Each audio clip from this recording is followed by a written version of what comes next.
Hello everyone, in this lesson we will be covering DevOps automation using Python. We'll talk about some basic or commonly used tools, how to use Python scripts to log in remotely or automate certain DevOps commands, and other related content such as remote SSH monitoring, automated email, network ops, etc. Here are the main topics. First, I'll give an overview of Python scripts, how to use them for debugging and performance testing. The second part covers routine activities in DevOps automation, as well as some commonly used tools for this purpose. The third part is related to text processing, including regular expressions and file operations. Next, we'll learn about two commonly used automated DevOps tools, saltstack and Ansible. The difference between the two is that saltstack is typically used to manage a large number of machines, see in the thousands, while Ansible usually operates on a smaller scale, for example, when the managed machines number in the hundreds. After that, we'll talk a bit about socket programming, including Telnet and SSH remote monitoring. Finally, we'll learn about firewalls, root tables, root tracing, and mail processing in Python. Since we'll often encounter alarms during DevOps, related emails need to be automated. We can do this very easily using Python. Let's start with an overview of Python scripts. Why is Python a preferred scripting language for DevOps? It's because Python has several advantages. First of all, Python has a rich set of open-source libraries that can perform DevOps-related tasks. Most of the tools that we'll cover in the following slides are of this variety. It makes sense to take advantage of these libraries in the DevOps process. The second advantage is that developers can write fewer lines of code when using Python. A characteristic of the language is its conciseness. That is to say, we can use as little code as possible to achieve optimal results. The third advantage is that Python has extremely robust functionality. When it comes to database operations, file operations, big data processing, more complex mathematical calculations, and artificial intelligence, Python is often the preferred language utilized. It is capable of handling a wide variety of tasks. The last advantage is that Python is very readable because it is so close to the English language. For point of comparison, we will be learning about shell scripts in Linux a bit later. Compared to that, Python scripts are very refreshing to read, especially when we have a large amount of code. Shell script can seem very messy. In this slide, we can see some differences between Python and shell scripts. Python is a systematic scripting language, while shell scripts could be considered a collection of commands and logical comparison. In Linux, it's called a shell script. In Windows, it's called bat process files. These .bat files usually look very similar, typically consisting of some function and method sets, as well as some loops, logical comparisons, etc. Generally speaking, its functional space is not as complete as a language. Secondly, it's generally easier to write more complex DevOps scripts with greater functionality using Python. If you try to do the same using shell scripts, the complexity greatly increases. This is because the rich open-source libraries in Python provide many convenient commands that can be directly utilized, while shell scripts almost exclusively rely on locally written commands. Here is an example of using shell script to check whether two variables are equal. First, we have the variable assignment, then the comparison. This is the related syntax. Finally, we use echo to return some results. Let's get on the Alibaba Cloud machine to see what shell scripts are available for an intuitive experience. This is my ECS server on the Alibaba Cloud. It's CentOS 8. Let's take a look. I'm using two machines. Here's a shell script that I found. Should be AWK.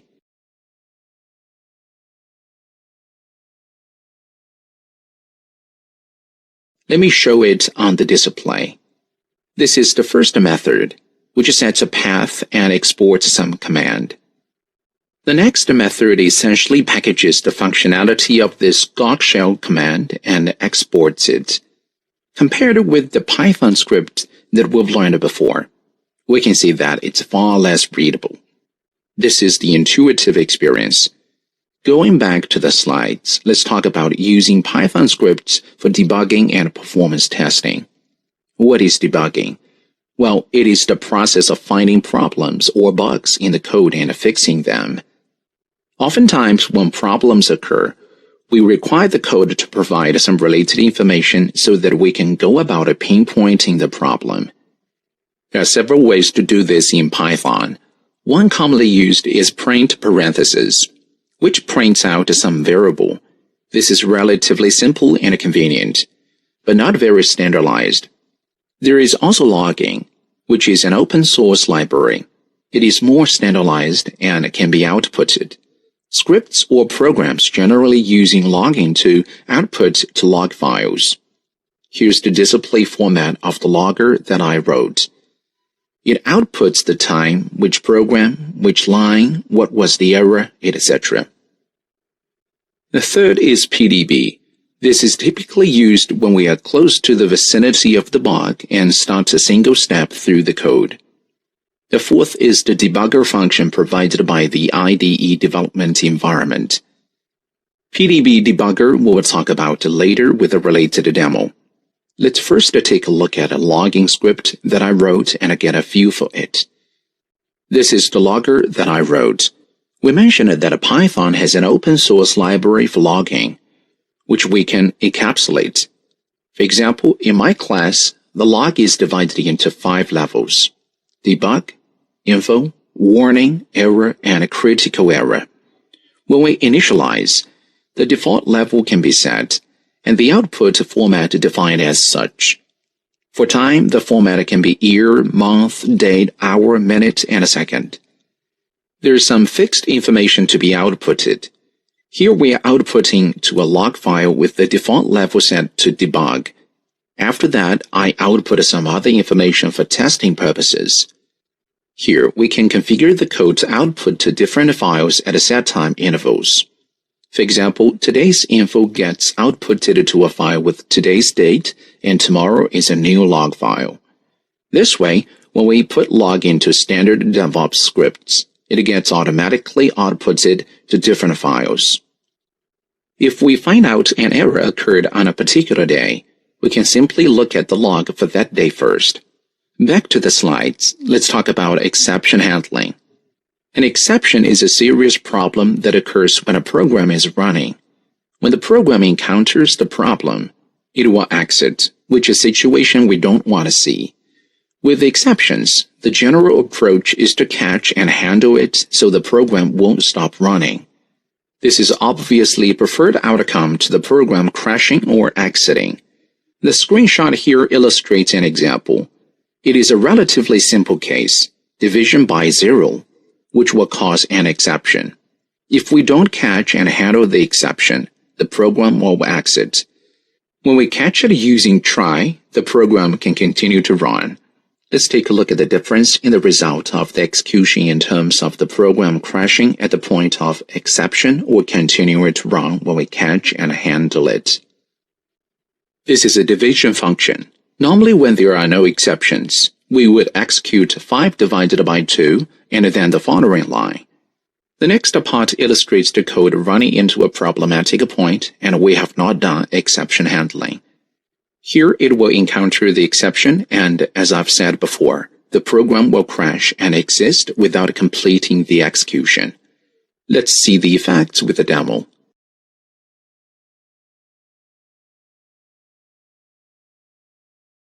Here's the result of 5 divided by 2, and the subsequent line is executed as well. After that, the program crashes due to the exception and produces some error messages. The line after that does not get executed. This is a rather serious problem. Our case is a relatively simple one, and other programs may be much more complicated. If we fail to discover an exception during testing and one is suddenly triggered because the user input some strange data, the program will crash, resulting in a poor user experience. Here we catch the exception with try and print this information. The program does not crash and continues to execute, giving a better user experience. Instead of crashing, it promotes that the data entered is abnormal and asks the user to re-enter, etc. Let's go back to the demo. The first line executes, resulting in 2.5. When it hits the exception, the program doesn't crash but continues to execute this line, which catches and handles the exception. This illustrates a basic but important concept of programming. Back to the slides, we've just covered exception handling. Let's continue with PDB debugging. When we have a large amount of code, to pinpoint a problem, we may need to use PDB to single step through the program. There are 3 ways to use PDB. I will introduce them in the slides first and then show a demo. The first is to enter the Python script environment and directly write the related code, such as import some class. Here we import PDB. We can execute pdb.run on one of the methods in test, which executes the code line by line to see if there is a problem and prints out the related info. These are the PDB commands, which I will explain a bit further in the demo. The second method is to run Python m PDB on the program itself, which will execute it line by line and promote you at each point whether or not to continue. The user can look for any problem points and debug them before running the next line. The third method is to put the PDB commands directly into the code. For example, import PDB in the original code and put a set_trace parenthesis in the division function.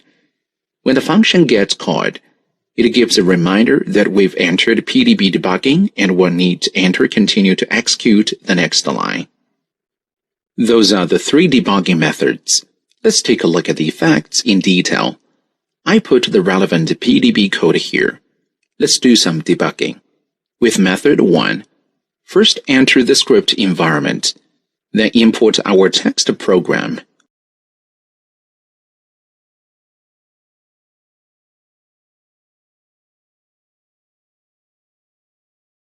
Let's copy this code over. Inside the .run parenthesis is a string representing the method in test, which will get automatically parsed and called. At this point, it will promote you to enter a command. We can use H for help to see which commands are available. Here's the list, which contains all the commands as well as the abbreviations. For example, continuing the slides is to continue execution, but can be abbreviated to C. This is the result of 5 divided by 3. Let's execute another.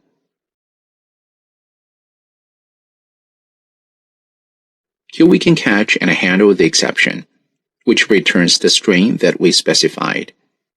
This is the first way to use PDB. Let's quit. The second method executes test.py directly through python-m PDB. When a function gets called, it will automatically promote you to enter a command, whether or not to continue running. This means to continue and we've finished executing. The first line is fine, and the second line contains an exception, but the entire program gets executed. This will run on a loop, so we use Q to exit.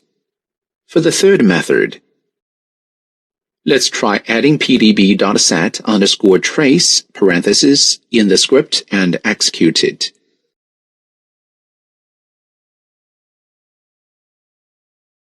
Similarly, it will promote you when it reaches a function. The first 2.5 is correct.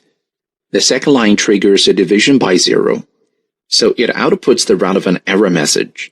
Here the program gets executed just once.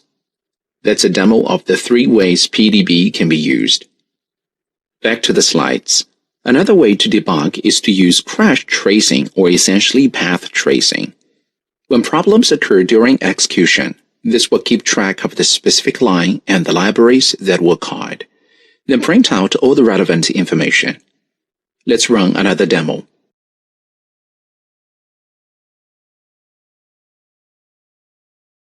Here we use test 0, which happens to contain an error. This reflects all the calls in the program, which libraries were used, which line contains an error, etc. And that's tracing, which follows the path of execution. This slide covers code performance analysis. Sometimes we want to know the performance of the code or functions that we've written, which is basically how long it takes to run. Oftentimes, executing the code just once takes very little time and may be difficult to observe. We can instead run it multiple times, say 1,000 or 10,000 times, to get a better idea of the performance. To do this, we use timed parentheses. Here we have our code and related methods. In the slide, we have a simple timed parenthesis on the method in question, running it 10,000 times. The method is represented by a string in this case, but we can also call it directly. In the demo, we will illustrate both methods to test the performance. Let's go to an actual execution. Here's the code. We're using timed. In the first part, we directly write the function. The second part encapsulates it in a string to be called. Here we are calling the division function directly, because 5 is not divided by 3. With infinite decimal points, it is very time-consuming to run. The setup parameter serves to import the function from main. We go ahead and run it 100 times, so we see what the performance looks like. The second line uses the string representation. Here, it doesn't know whether the division is inexhaustible in the case of 5 divided by 3, or exhaustible, say, with 5 divided by 2. So the run times may be very different. Therefore, the first case should be more time-consuming than the second. Let's run the second one 100 times also and see what happens. We were using test 2. The difference is obvious. In both cases, we ran division 100 times. With 5 divided by 3, it takes 0.08 seconds. With a string representation, the time taken is 10 to the power minus 5, which is a difference of about 100 folds. So it's better to pass in some parameters to the method when we are using timed parentheses to more accurately reflect its efficiency or runtime. Now let's talk about some of the routine activities in DevOps automation, as well as commonly used tools. PSUtil is another useful Python library mainly used to collect information on Linux machines, including network stats, IP info, hard disk status, CPU status, processor status, etc., which can then be put into the database for analysis. In routine DevOps, information such as process load status and memory status is collected regularly. Based on the info, certain alarms may be triggered and sent by email or warnings generated and output into logs or reports. But collecting the information is the first step. The installation is very simple. We'll use pip install PSUtil. After that, it can be used to generate statistics on the IPU, memory, disk, network, etc., all using Python scripts. Let's take a look at what these scripts look like and the results they produce. Here, we are using time to generate the year, month, day, hour, minute, and a second, then printing it. The next session gathers CPU-related information. The library has a CPU count method, here being logical CPU, which is equivalent to the number of cores. Since we are on the Ali ECS, many of the CPUs are virtualized. So we set the logical parameter to false to represent the number of physical CPUs. The next part is the average CPU or core usage rate expressed in percentages. Then we have the CPU times and the stats, which we'll take a look at when we run this code. After that, we have a module that looks at memory stats, such as how much virtual memory is free, The calculation converts K to M to G, so it's returning how many gigabytes of free memory there are. The next line similarly returns the total memory in Gs. Here we are calculating a percentage of usage by first subtracting the amount of free memory from total memory to arrive at occupied memory, then dividing by total memory. After that, the data gets printed out. Here we have the overall memory stats, which we've calculated above, followed by swap memory stats. The next part covers disk-related stats. First, we have the overall and disk usage stats. Then we delve deeper into the partitions. Each I/O has several hard disks. So for each, we calculate the total used and free usage and print them out in the number of Gs. Finally, we have the disk I/O and per disk I/O stats. Here we have the network I/O and connection stats, followed by stats on the network card and information on the network card address. The I/O stats are converted into the number of MB for aesthetic purposes. The next module covers user information, how many users are logged in and their names, which we print out as well. Here we have the boot time, which tells us how long the server has been up and running. Next, we're retrieving a list of process IDs currently running on this machine, in terms of specifiers such as process name and status. We'll need to use the following line and supply a process ID. Here, I've put in an arbitrary number 1058. We can see what information is provided on the process when we run the code. Let's go ahead and do that on the ECS server. This is an Alibaba Cloud ECS server.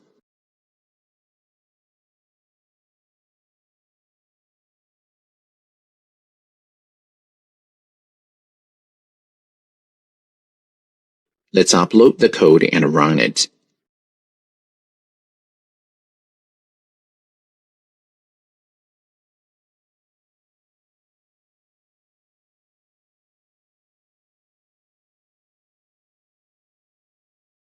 Looks like I haven't installed PSSoto yet on this machine. We go ahead and do that as we mentioned in the slides.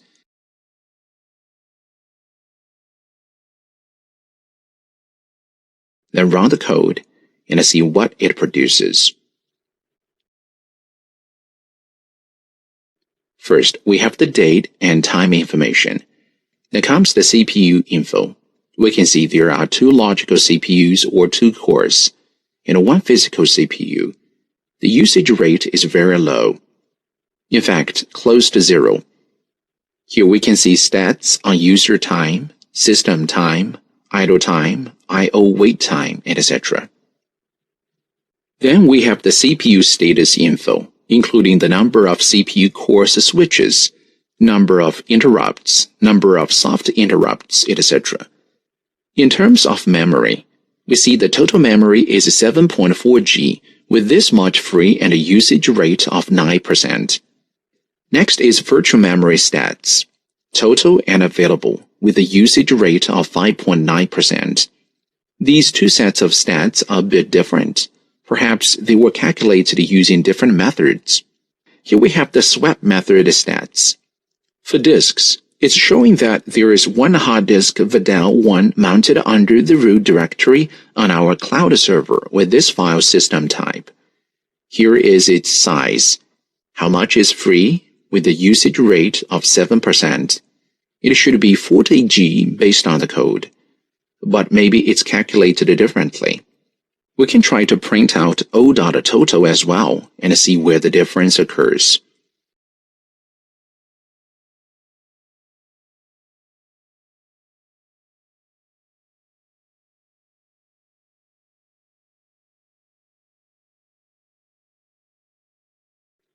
Let's make the changes and take another look. There was an error stating that process 1058 does not exist. Let's choose a random one from the list since it's different for each machine.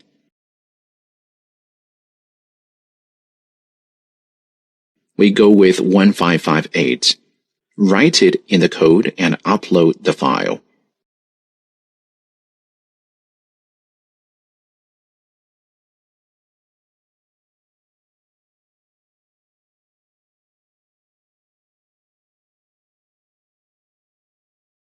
Here we need to convert this to stir.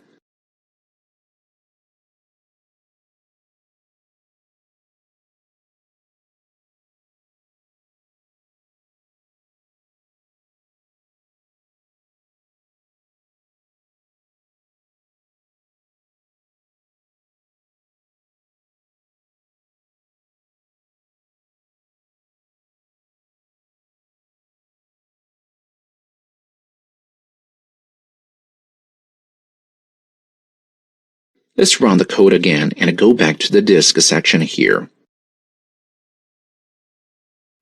We see the stats from the two methods are different.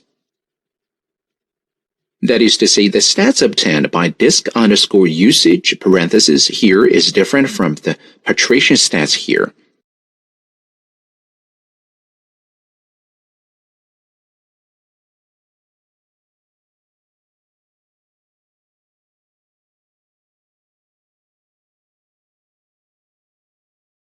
The partition stats show just a 3G, but disk usage is showing a total of 40G. With this much free and a usage rate of 7%. So the two are different somehow. For disk I/O, it shows the read and write count and the respective number of bytes. Moving on to network, we see that there is a lot of information, which should be the same as the data obtained from running ifconfig in Linux. It includes how many bytes are sent, how many bytes are received, how many packets are received, errors, etc. There's also information on the specific network card with all the relevant addresses, except the display is not formatted properly, so it's a bit difficult to read. Anyways, all the info is here. We can clean it up if we choose. Next, we have user information. It's showing just one root user. Here's the IP to which the user is collecting from the terminal, the server start time, and a PID. Again, we just have one root user. The ECS start time is June 10th. Here are all the process ID numbers. The one we choose was 1558 in the code, and here's its information. The name is AliHips, the status is sleeping, and the start time is this time. So that's all the information obtained from this script. As we saw before, there's a discrepancy between the disk usage and partition data. Let's go back to the slides. We just saw the script used to obtain server-host exchange info in Linux. We can do the same in Windows using the WMI module, which contains info on the OS, CPU, disk, network, etc. We can also try to save the result to a CSV file, similar to Excel. Let's go back to the machine and look at the actual code. Here it is. I've generally organized the code based on functions. First, we need to import the WMI, sys, time, CSV, and codec libraries. Then we instantiate and assign a WMI object and use the following functions to retrieve various information.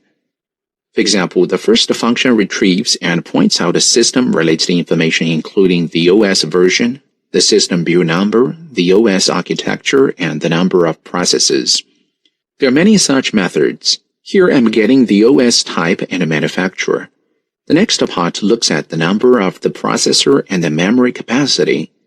After that is CPU usage. When did it start running and for how long?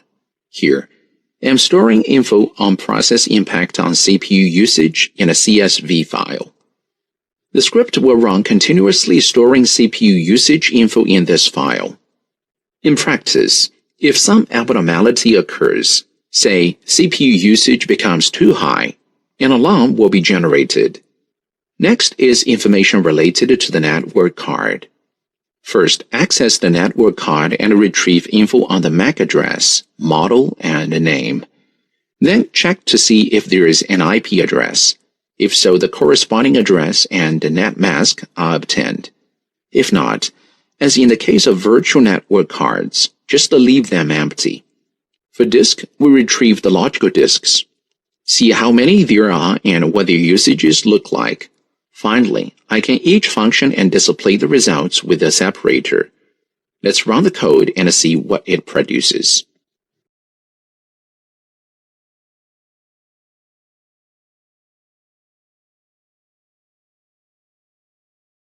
As I mentioned before, the code will run continuously, printing out the CPU usage and writing it to the CSV file. Let's allow this to run a few times before turning it off. After that, we'll take a look at the output. Because there's a lot of content, we'll just pick a few key ones to look at. For the OS instance, I've listed out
all the related information.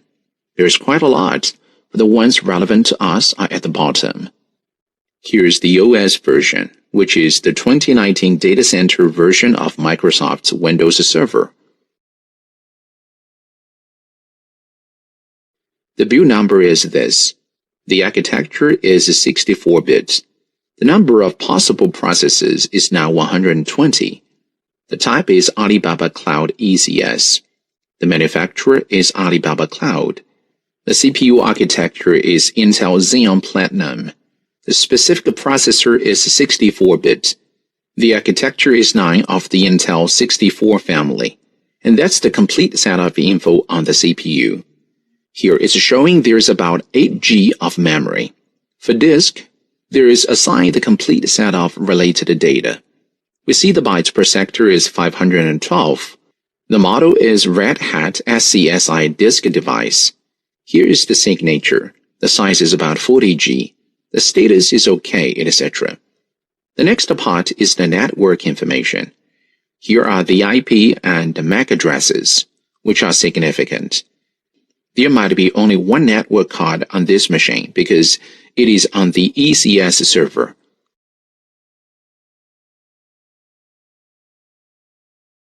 Finally, the CPU usage info will be saved here. Let's look at the format.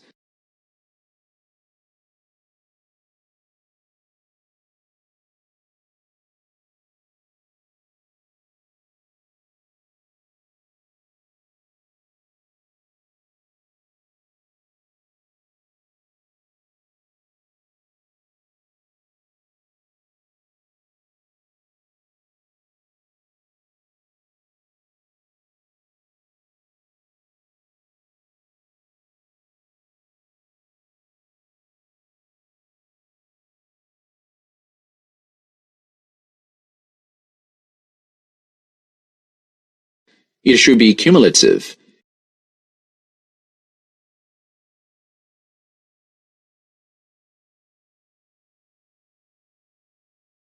Here are the CPU usage stats. The time is this. CPU is CPU 0. If there are multiple CPUs, they will be listed 0, 1, 2, 3. Along with the usage rate, it all gets saved to this file. And that's all the info obtained by the script in Windows. Back to the slides. We just talked about collecting system info in Windows. We may also want to utilize another functionality, which is to log in to the server using a script and perform some operations. Once we log in, we may want to use PS to look at process info. It's for directory or file info, even DF for disk usage info. Or we may wish to directly execute commands from a program or script, which would require a more powerful module. Here, we will look at such a module called Paramiko, which has a lot of the functionality that we need. I will talk about them here, and then we will run some related code. With this module, we can remote log in with the username and password or use a key. The key is an encrypted string mat file. We will take a look at an example later. But basically, it allows you to log in without using the username and password, just to carry the file. There are also several ways to connect. One is to use the transport instance. Another is connecting using an SSH client. Finally, we can use an SFTP client to download from and upload to the remote server. And that's a list of the functionalities. Let's look at the actual code. Here's the test or demo code for Paramiko. First, we need to import the library. We just mentioned that there are several possible ways to connect. We can choose to use an SSH client or a transport instance. We can log in either a username and a password or a key. Anyhow, let's change some of these parameters and connect to this server.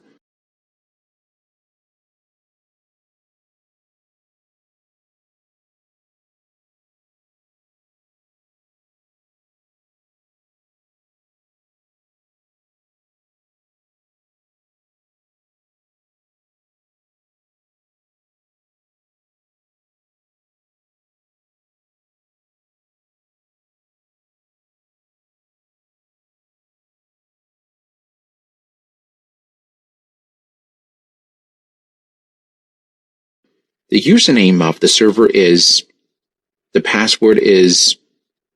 After logging in, we execute the command is1. So for this first part, we create the client and set its parameters default. Here's the IP address of the connection, the username, and the password. Once we connect, we execute the command is1, print out the relevant results, and close the connection. The second method is to connect through transport. The password is the same for both. The command executed is also is1.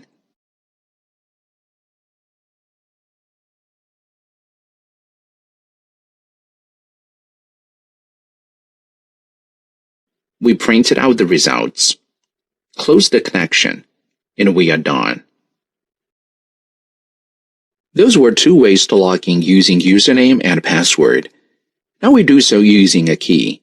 Let's see where the key is. It's here.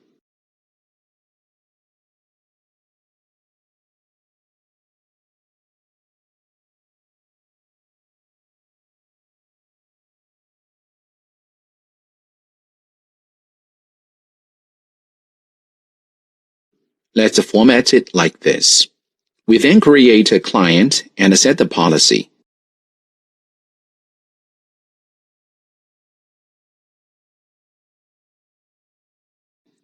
With this, we need another server.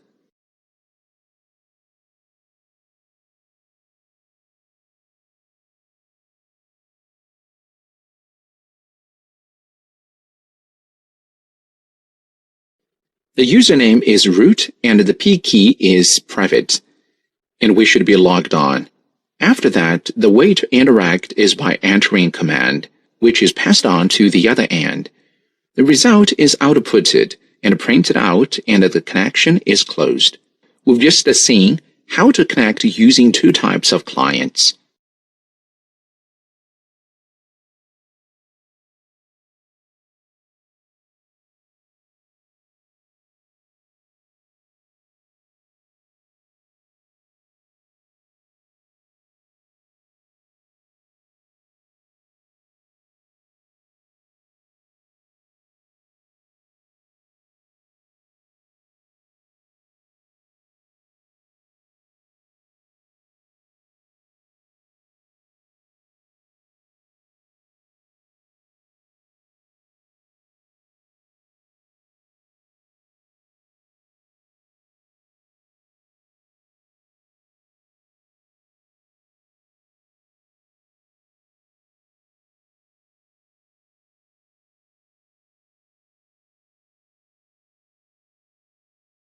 Let's run the code and see what happens. We need to install the package first. It's done installing. Let's input a command. Both of the output results are 0, which doesn't tell us anything. So let's change the command to df-h and look at hard disk info. Remember, we have two different servers. One we logged in using username and password, and the other using a key. Let's look at the usage info to see if there is a difference. Here, the first two are the same server, just two different connection methods, one using a client and the other transport. This is the other server. We can see the usage rates are different because the two machines are used differently. We have the info on how the hard disk in the file system is used in both cases. So that's the demo of running commands on the server through Paramiko. Back to the slides. Before that, I also have the script for file transfer through SFTP. First, we define the SSH connection class. Here's the initialization with the default parameters. Let me copy over the relevant parameters from the first file and put them here. We're using transport to connect.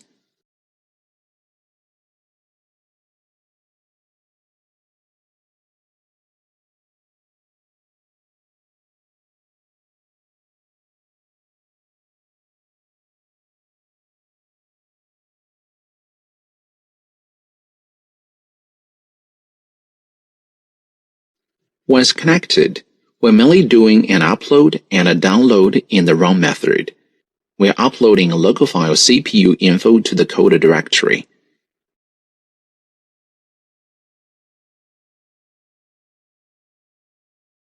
Test.cvs. That file doesn't exist in the directory. Let me change it to my test file to avoid naming conflicts.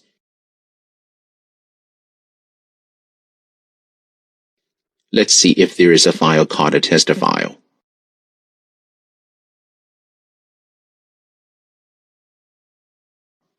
It's not there. So we create a new file and put in this word.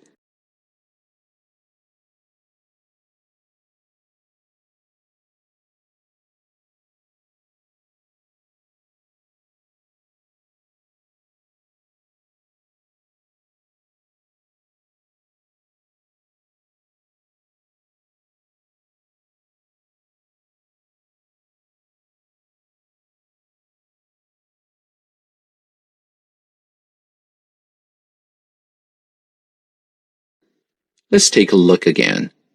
When the script runs, it will prompt you to enter a command similar to the previous demo. But the main actions are uploading and downloading. We enter the same command, which is not particularly useful in this case. It's just illustrating the case when we log into the DevOps server and needing to upload or download data in addition to executing commands. This can all be done automatically using a script. We go ahead and execute the command. Since we didn't print any related information, we need to go into the directory and confirm if my test file is there with the specific content.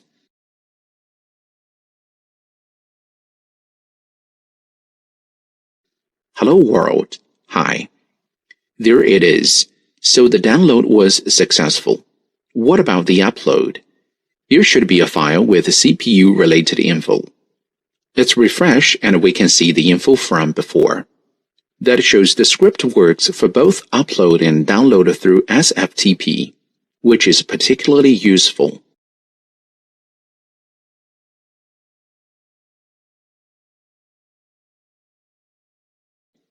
Back to the slides. We've just completed the demo on various functionalities of the Paramiko module, including logging, command execution, and file download and upload. The next slide talks about executing external system commands such as is-i, ps, and df using Python scripts. To do so, we'd first need to import the subprocess library. Then, we could use the call method with the first parameter being the command to execute, and the second being the command parameter. In the next slide, we see that in addition to .call, we also have .run. The difference between the two is .call returns the execution results directly, while with .run, we can redirect the input and output to the pipeline. Then the data could be transferred to a file or database for further statistical analysis. Of course, we can choose to directly output as well. Let's take a look at the code and see how it works. The code is relatively simple. First, import a subprocess. For .call, we have the commands is_i and psu. There may not be any files for is_i to return, but never mind that.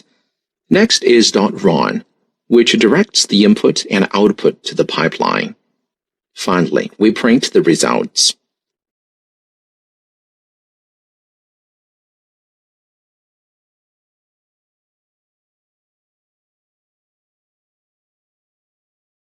Let's go back to the server and upload this file. We execute python3 iotest.py. Here are the .call results. For is_i, it lists the files in the directory, and for psu, we have the process-related information. After that is the .run output, the functionality of executing commands through a script and retrieving relevant data for further analysis or placement in a database will prove to be quite useful. Let's go back to the slides. The next part of the lesson covers text processing and regular expressions.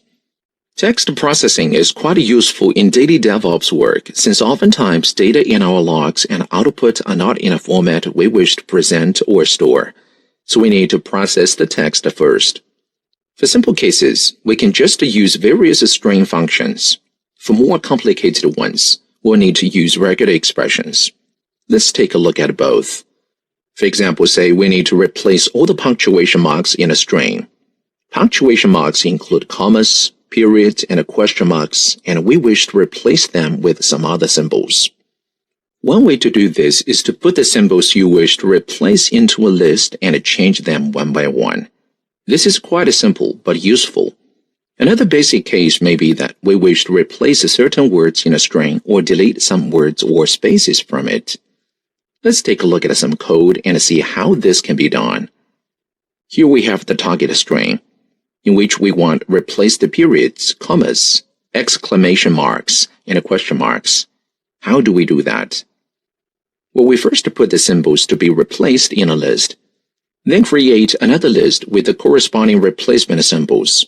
Using a loop, we simply iterate the string and replace the symbols one by one, printing the result at the end. The second part illustrates string replacement. In this case, hello changed to hi. Deletion is equivalent to replacing a target string with an empty string. We can execute this code directly in Windows. Looks like I made a mistake here. This should be lowercase instead of uppercase. Run it again, and here are the results. First, we have the original string. After the punctuation marks are replaced, it looks like this. Finally, we can see hello is replaced with hi. And that's some simple text processing. Again, pretty useful. Let's talk about regular expressions now, which are very powerful. There are many expressions, and I've listed some commonly used ones here. You guys should take a close look at how they work, because they are powerful and commonly used. You can find most of them online. Be aware, though, that they may be incomplete or contain some omissions. You should test them out for yourselves. Let's quickly run through these. The asterisk replaces multiple symbols, and the question mark is just one symbol. Here means matching n times, which can either include 0 or not. Next is matching between n and m times. This represents the beginning of a string, and this the end. We would use this to qualify the beginning of a string must be a certain symbol. For example, these are some of the commonly used expressions. I encourage you guys to dig deeper or research a bit more on how they work since their functionality is quite extensive. The Python library for regular expressions is RE, which contains the functions on this slide. We'll demo how these work a bit later. Here we have compile, which compiles the regular expression pattern that can be used for matching or searching. Creating the pattern increases efficiency when we need to do the same task multiple times, because otherwise, the code will need to recompile with each iteration. The other functions are relatively easy to understand. Find all, search, match, etc. Split breaks up the string, sub takes a substring, and group segments the string based on the pattern provided. Let's go ahead and take a look at the code. Here I've included 3 functions. The first one is related to group. We have an ID number in the form of a long string with each position having some specific significance. In this case, the first 2 digits indicate the province, the next 4, the city in the province, and the 4 after that, the person's birth year, etc. We need to extract the relevant information all at once, which can be easily accomplished using the regular expression search. Here, each set of parentheses represents a piece of information we want to match, preceded by $P. Inside the angle brackets, we've defined a name. D means digit, and the number 2 means match the first 2 digits. Following that logic, we are taking the next 4 digits to represent the city, and the 4 digits after that, the birth year. S is the input string, which is the string above. Using this matching mechanism, we can extract the information related to each field. Finally, we print out the result of .group_dict parentheses. We'll see what it looks like later. But basically, it will show province is 32 and the city is 0219, etc. The next portion deals with matching mobile numbers. We know that mobile numbers follow certain patterns, and different countries have different standards. By setting the pattern, we can determine 4 set of strings, which are valid phone numbers and which are not. For example, in the first pattern here, the first digit is 1, followed by 3, 5, or 8, and 9 other arbitrary digits for a total of 11 digits. That's one pattern. The next one starts with 147 followed by 8 digits, also 11 digits total. Similarly, the last one starts with 179. Let's compile it first, after which we can use it directly to match the mobile number here. If it is a valid number, we print it out. In the next part, we have a string with several numbers. To find which are valid, we use findAll parentheses S1 and print the matched results. Next, we are looking to determine whether or not these strings represent valid email addresses. For this, we use the pattern here. This is equivalent to a character. It can include horizontal lines, underscores, and dots. Both lower and uppercase letters are valid, as well as numbers 0 to 9. This is followed by the @ symbol and other characters or numbers and a dot, forming 2 to 3 segments. With that pattern, we can determine which are valid email addresses and which are not. The last one deals with URLs. For the URL pattern, it starts with HTTPS, followed by some upper and lowercase characters and a dot. Let's take a look at the results.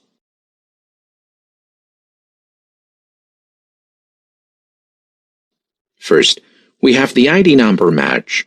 Province is 32, city 0219, and the birth year 1991.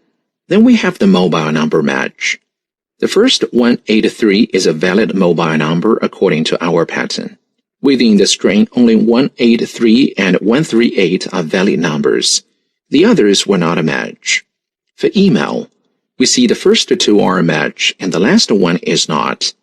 Similarly, for URL, the Google addresses is a match and the second one is not a match. And that covers regular expressions, which are very powerful and useful for daily use. We just did a simple intro for some commonly used expressions, but you should study them in more detail. After regular expressions, let's talk about file operations. Some of the basic operations we can perform using Python scripts are creating or deleting a file or directory, checking to see if certain files or directories exist under the file system, checking the file size, inputting or outputting the file, etc. Those are some of the basic file operations. Let's take a look at the code. Here, I've commented out certain sections that produce a lot of output, which can make the results look a bit messy. You guys can try them out on your own time. The script is organized into several parts.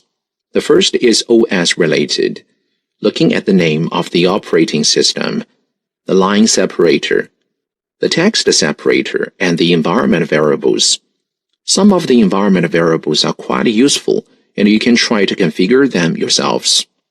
For the directory section, we first look at the current directory and list out the contents of the home directory.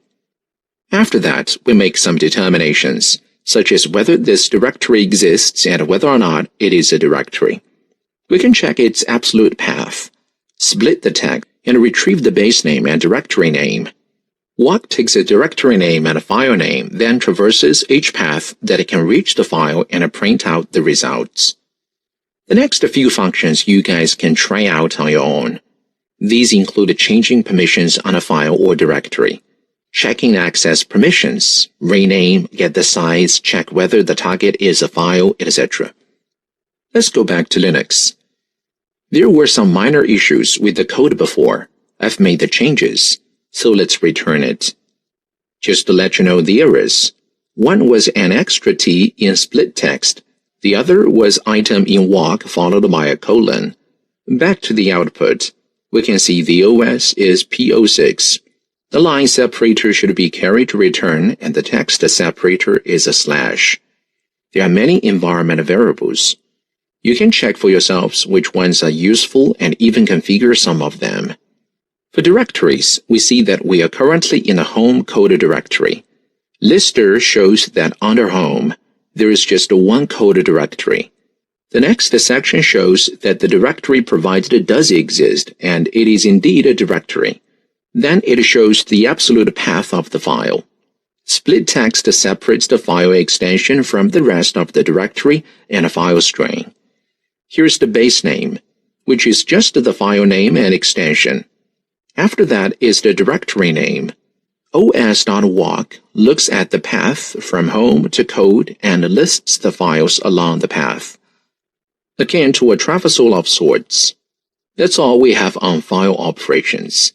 Let's go back to the slides. Here we introduce two very powerful tools for DevOps, Ansible and saltstack. Both allow users to remote log into the server and run some commands for, say, statistical analysis. But their functionality is far more robust. They can also classify servers, for example, and perform powerful batch operations such as fetching data and executing commands. We'll cover a detailed example later. Both tools function similarly. One characteristic of Ansible is that it is lightweight. It does not need to install anything on the server. As long as you are able to remote log in, you can execute commands and perform operations. With the saltstack, you must install the client on the monitored server. The client can be connected to perform related batch operations after simple configurations, such as the server IP address and the appropriate key. Another difference is scale. We mentioned before Ansible is suitable to manage units numbering in the hundreds, while with the saltstack, the number is in the thousands. To install Ansible, we again use pip install. It also has a host configuration file, which we'll take a look at an example later. After the configuration is complete, we can use the command ansible I for specific operations on the list of hosts. We can also group the hosts and run ops on a specific group. For example, here I'm running a ping-related operation on the group host test. The line after that is I related. The two subsequent lines perform timed background batch tasks on the web server, such as running this job every 10 minutes. These are just some examples. You guys can try it out on your own after learning the functionality. Let's run these example commands. These are the Ansible commands. For the host list, we grouped them into test, web server, database, and Nginx. The relevant fields are the same. First comes the host address, then the port, followed by the username and password.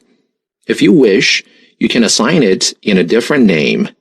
Let's go run this on the server.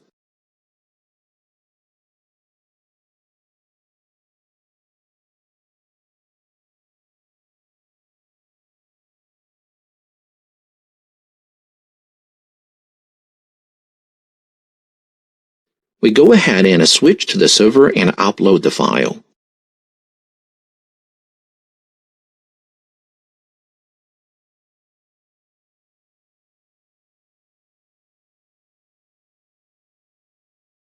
Let's check to see if Ansible is installed.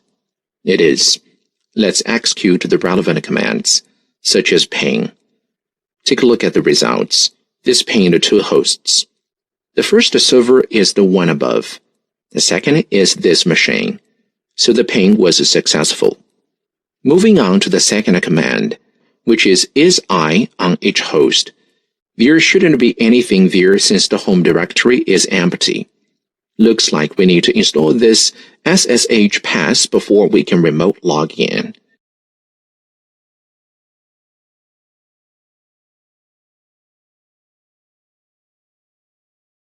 Let's do that using yum install.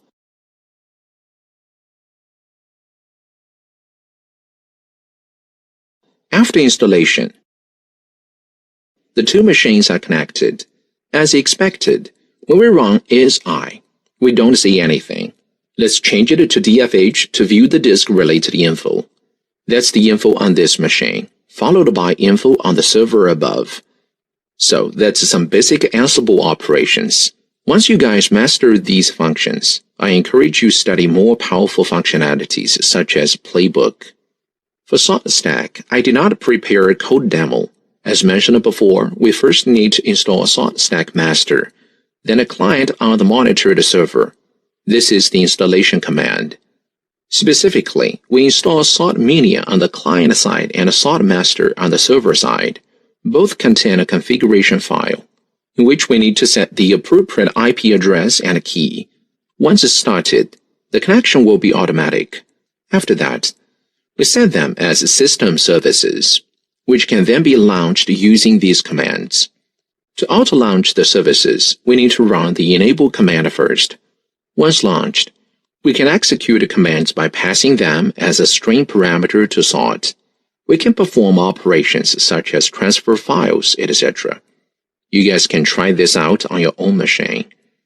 As you can see, the saltstack is very similar to Ansible, except that it's able to manage more machines because there is a client on the monitored server. The next section covers socket programming, particularly TCP, IP, and UDP.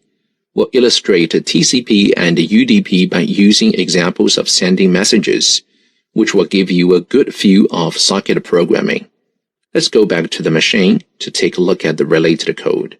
TCP has both a server side and a client side, while with UDP there isn't such a clear distinction. The latter is similar to a mail system, which transmits in datagram mode. Let's take a look at the TCP server side. First, we import a socket as well as a thread. When the server receives a message from a client connection, the message gets processed in the thread while the server waits for other clients to connect. Take a look at the socket setup here, which creates a new socket with this address in stream mode. Stream mode means TCP, while message mode means UDP. Next, we set some options. One being IP address reuse. This is important because when we are testing the socket, we may open and close it multiple times. If the time in between is relatively short and we do not turn on IP address reuse, it will prompt you that the address or port is occupied and it cannot be used at this time. With this setting turned on, this is not an issue. This server binding 0.0.0.0 means that all addresses on the server are listing on port 9999. For example, 127.0.0.1, as well as all external and internal network addresses. This line sets the maximum number of current connections to 5. Within the true loop, we first print out that we are currently listening on the port. Receiving is in blocking mode. Once the connection is made, we can extract the socket and address, which we then place in the TCP thread as parameters. Finally, the thread starts. At this point, we return to the beginning of the loop and continue to monitor for client connection in blocking mode. With the thread code, we first print out the address of the connection. Then we send a welcome message to the client through the socket. After that is the message receiving loop, where we wait for 1 second before printing it out. We then append hello to the message before sending it back to the client and wait for further messages. At the end of the loop, the client closes the connection and we follow suit. Now let's look at the client, which looks much simpler. We also set up a TCP socket and configure the address to one of the Alibaba Cloud servers, as well as set the port to 9999. The received information then gets printed. The message to be sent containing 3 names is placed in a list. The list along with an exit message is sent before the connection closes. These 2 files are already put on the server side. I've gone ahead and set one of the machines to be the server and the other the client. I ended up using internal network addresses here, although I originally wanted to use external network addresses. However, external addresses had an access control issue that blocked the port, proving a bit too troublesome to work around. Within the internal network, there are no such security issues, so we can connect smoothly. Let's get the server side up and running first. That shows the TCP server is already in use on this port. Let's move on to the client side. First, the welcome message gets sent by the server, after which the client sends the 3 names. The server then adds hello to each and sends them back. B here signifies that the string is in byte format. On the server side, we can see that it received the 3 names. After this round, we close the connection, and that's the demo of TCP-related operations. Let's move on UDP. Here, we also import a socket. When a socket is created, there is a parameter socket diagram, which signifies its UDP, which similarly binds the UDP socket. After that, we print this line and wait to receive. For UDP, there isn't a distinction between client and server. Once we receive the message, it gets printed along with the address from which it was sent. We then wait for 1 second, append hello to the message, and send it back. Here, I converted the data to a string. So when we look at the result, we won't see the B in front. The other end is set up similarly. It also has a binding. Since there isn't a distinction of client versus server, this end can also monitor for messages sent from the other end. In our case, this end initiates sending the message in a similar fashion to what we saw earlier with TCP. The message contains the same 3 words, except in the case of UDP. We must specify the destination address and port. After sending the message, we wait to receive before printing it out. Let's look at the results. We need to close the previous one first. With that, we're ready to receive on port 9998. On the other end,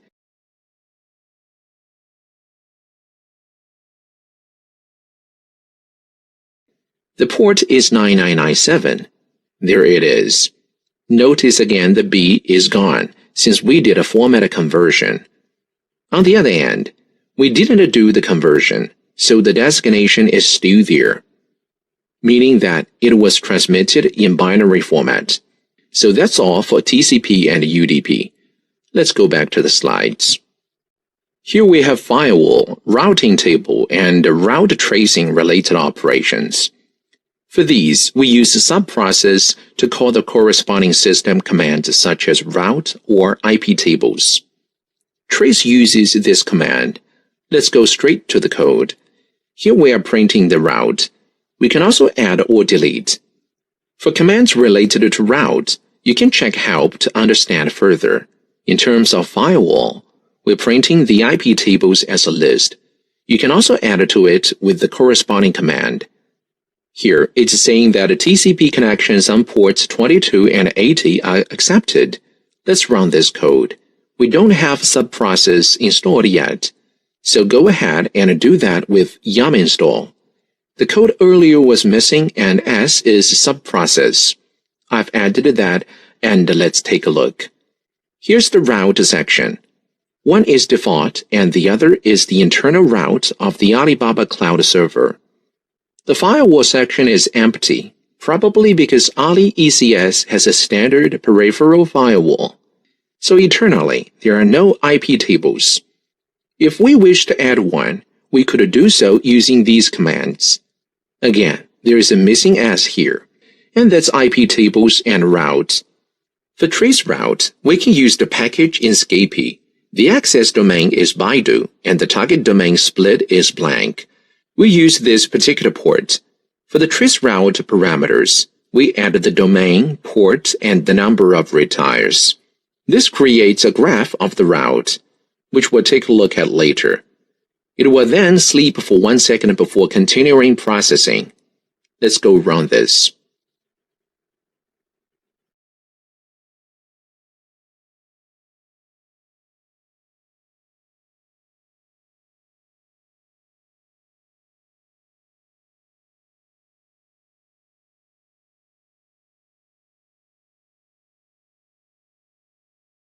Many points along the route may not allow ping, so we may see a lot of asterisks in the trace route indicating those points. In terms of the graph, this machine is new, so it hasn't been installed yet.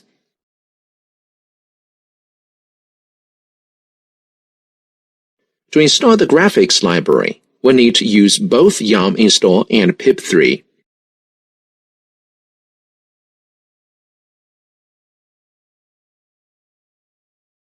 After installation, we get this graph of the trace route.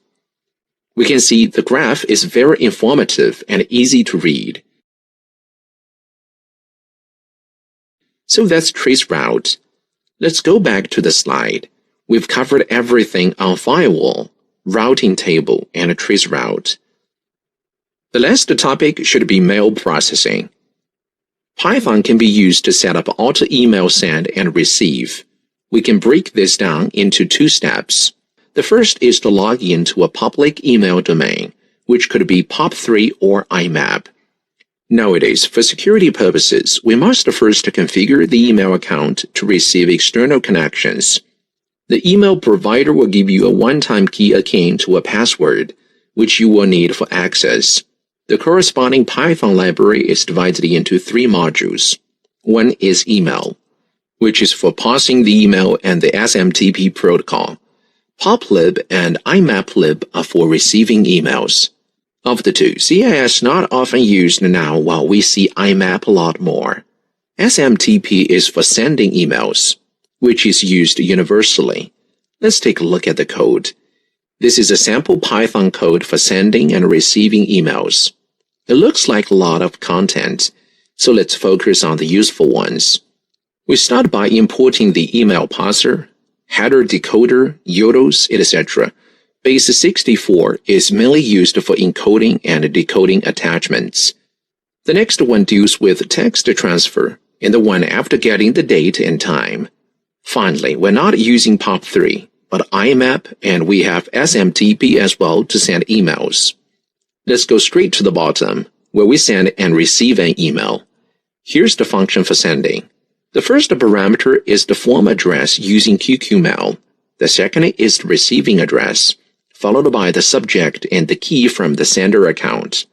We mentioned earlier that for security purposes, email providers will not directly use the account password as the send password, but rather a one-time key string. Again, This must be set up and activated ahead of time. You can't just use your account password. The rest is relatively simple. Just put in the email address and a key. We also have a function for receiving emails. The emails have IDs assigned to them, so we just provide the corresponding ID to retrieve and display the appropriate one. Let's look at the send email function briefly. MSG is a text variable, which is HTML and UTF-8. From is the sender address, to is the receiver address, and then we have the subject. The next part deals with attachments and images, etc. You guys can test out multimedia-related operations on your own. The rest is connecting using SMTP. The QQ mailbox uses this port. It's SSL. Here we log in with the email address and key. Then send the email with the sender address, receiver address, and MSG formatted as a string. Receiving is very simple. We have the address and key. First, use IMAP to connect to QQ and log in. If this part is not okay, that means the login was not successful, so we return an error message. If successful, we print the relevant information. We go ahead and select the inbox and print again. Here, we select the email at index 0 and parse the contents. When I was testing the code earlier, I sent a test email, and there's the notification that it's been received. This is Python code mail test. We know that's the right email, so we don't need to check the contents. Here should be an attachment, which is a long base 64 string. Here should be the 0th mail group, in which I retrieved the next to last email and parsed it using the RFC 822 protocol, finally printing it out. This part deals with the subject and date, etc. Again, you can try it out on your own.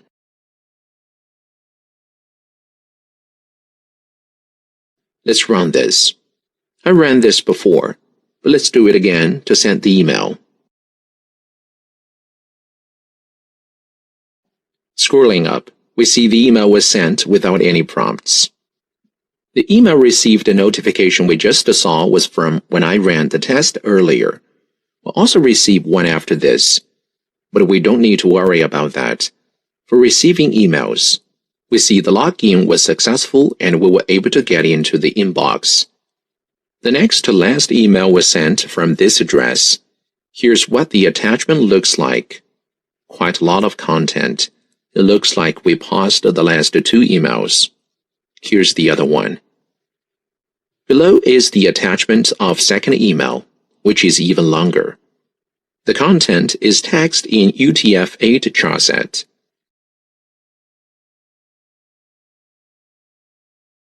Here's the subject, so that it covers the basics of sending and receiving emails. In the actual DevOps process, if you encounter some issues or problems, you can set up auto-emailing to the appropriate personnel to raise the alarm. With that, we conclude lesson 15. Thank you all.